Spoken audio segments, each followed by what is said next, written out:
Bonjour, il y a 33 ans, en arrivant à Katmandou pour la première fois, j'étais loin de m'imaginer que ce pays prendrait autant de place dans ma vie et dans mon cœur, et qu'il est certainement à l'origine de ma démarche, en rencontrant ce peuple népalais tellement attachant, dont la vie est empreinte de spiritualité, chose qui était bien étrangère sur le sol français pour moi à cette époque. Cette année, j'ai malheureusement dû annuler un voyage au mois de février et je pense qu'il est nécessaire pour moi de faire une mise au point par rapport au mot trekking, qui souvent est synonyme de bas-vente, voyage extrêmement difficile, forcément en très haute altitude. En fait, ce mot est dérivé de l'afrikaner. Ça a été anglicisé, mais c'est un mot qui était à l'origine qui désignait cette migration des Boers en 1845 qui fuyaient les Anglais. Donc derrière le mot trekking, il y a cette idée effectivement de voyager, de partir avec une équipe de porteurs, d'animaux, avec toute son intendance, et d'aller vers l'avant, vers un point éloigné. Donc c'est un peu différent de l'esprit de la randonnée pédestre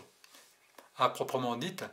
où le matin on part de sa voiture, on va à un col, on revient, et même lorsqu'on fait le tour des Annapurna, pourtant au Népal, en allant de lodge en lodge, eh bien, pour moi, c'est pas vraiment l'esprit du trek, dans le sens qu'effectivement, on porte son sac, et on n'est pas avec cette équipe avec qui on partage plusieurs semaines, parfois de vie, et avec lesquels il se crée vraiment des liens très très profonds. Cette année, en 2016, j'ai dû annuler celui de février, et chaque fois que j'annule un voyage, déjà pour moi ce n'est pas facile, mais derrière, je sais qu'il y a tous mes amis népalais qui ont besoin de travailler, et surtout depuis l'année dernière, où leur village de 500 maisons a été complètement détruit, et ils sont en train de le reconstruire, et pour cela ils ont absolument besoin de travailler à côté pour bien sûr gagner de l'argent. En novembre 2016, j'ai mis à mon programme un voyage qui, à prime abord, peut paraître difficile, puisque nous allons en altitude, du côté de l'Everest, que je préfère appeler Sagarmatha de son vrai nom népalais ou Chomolungma de son nom tibétain. Alors si on regarde le programme, effectivement, nous allons 3 fois à 5500 mètres d'altitude, mais avec l'acclimatation et les clés de l'art de marcher, je sais que j'ai emmené des personnes avec très peu d'entraînement sur ce genre de trekking.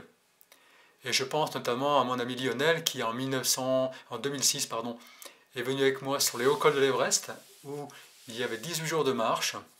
Et nous sommes allés 5 fois au-dessus de 5000 et Lionel, c'était son premier trekking en Himalaya. Donc en mettant en pratique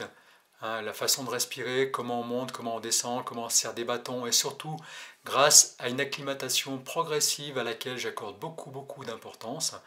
Lionel a pu effectuer ce trekking en toute tranquillité, en toute sécurité, en toute sérénité. Alors, ce trekking, il est dans la région du peuple Sherpa,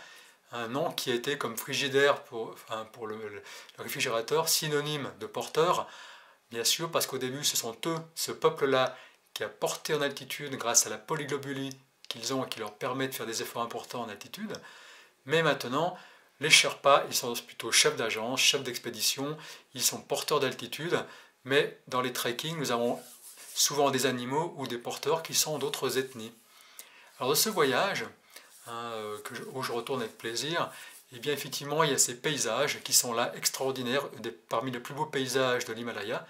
mais aussi cette rencontre du peuple Sherpa, et aussi de mes amis népalais avec qui je voyage sans arrêt, Dibi, les Sherpas, les cuisiniers, et qui font que chaque voyage, quand je fais un voyage au Népal, ce n'est pas simplement pour aller voir des paysages depuis très longtemps, mais pour vivre ces instants en harmonie avec eux, et leur rire, et leur sourire, et plaisanter toute la journée. Et bien entendu que c'est toujours sous le label marche consciente, si on veut, l'art de marcher. J'invite toujours à marcher avec le minimum de discussion, parce qu'on ne peut pas respirer correctement, et Dieu sait si c'est important de bien respirer en altitude.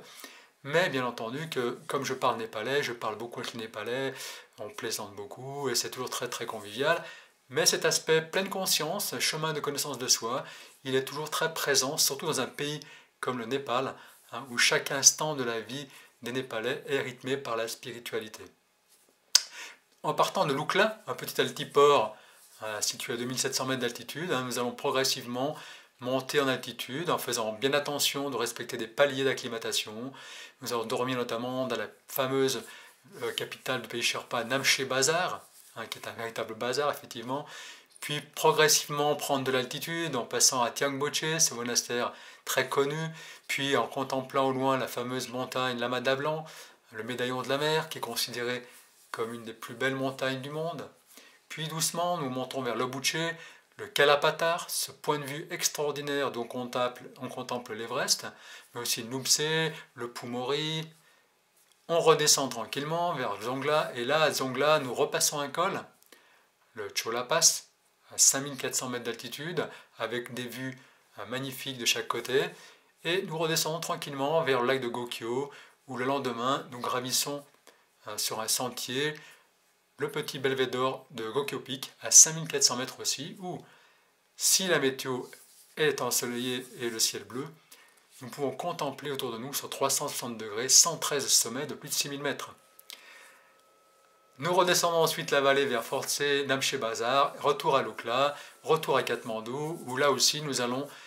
faire quelques visites de Katmandou sur le site notamment de Bodhnath, le stupa où tournent tout autour des milliers de Tibétains et autres bouddhistes tous les jours, et qui fait que c'est un de mes lieux préférés. Donc un voyage extrêmement riche au niveau des paysages, des rencontres, et si par hasard, et ce voyage n'avait pas lieu, j'ai l'intention de partir en reconnaissance sur un nouvel itinéraire du côté des Annapurna qui est absolument magnifique, qui s'appelle le Kopra Trek, d'où les vues sur la chaîne des Annapurna, le Machapuchare, les Dholagiri sont aussi à couper le souffle. Et ce voyage serait aussi certainement remis au printemps parce qu'à ce moment-là, il y a en plus les forêts de rhododendrons en fleurs. Voilà, j'espère que ces quelques paroles, j'essaie d'être assez rapide, je sais que tout le monde reçoit chaque jour beaucoup de mails, de vidéos, et qu'il vaut mieux être court, mais je reste à votre écoute pour toute demande concernant ce voyage, pour lequel il est toujours profitable, comme pour d'autres stages, d'autres voyages, d'effectuer un stage, comme ceux de 3 jours de l'art de marcher, où je donne toutes les clés essentielles